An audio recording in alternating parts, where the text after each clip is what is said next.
Ma'am, ang preso kasi ma'am sa amin is only good for 40, 50. Minsan umaabot na kasi ng 80, 100. Overcrowded na. So, yung iba, itatapon mo na lang para medyo maluwang.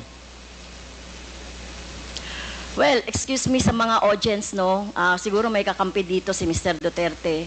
Hindi po nakakatawa yon. Hindi ako nagpapatawa, ma'am. Pero hindi po kami natatawa. Mr. Chair, wag mong gawing katatawanan Well, hindi ang nga. hearing na ito. Sinasabi ko sa iyo. Well, naging presidente ka, Mr. Chair. Correct. Pero dapat alam niyo po yung due process at pagpapahalaga sa buhay.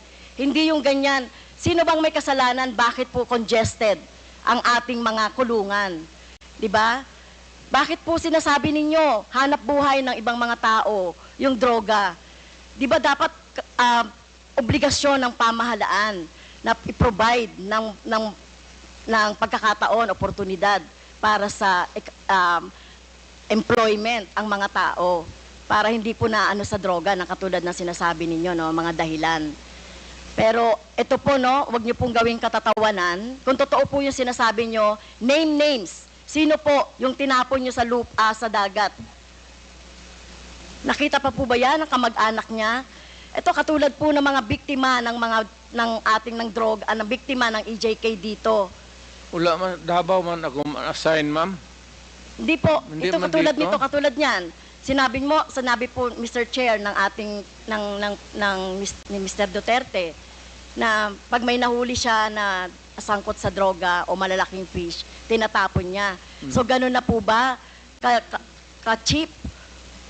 O wala kayong pagpapahalaga sa buhay ng tao? Kaya sa panahon ninyo ng war on drugs, no wonder 30,000 or less ang namatay sa panahon ninyo. Sa halip na gawin ninyo ay i-rehabilitate, bigyan ng trabaho, pero ang ginawa ninyo sa mga pulis, utusang patayin ang mga biktima ng droga.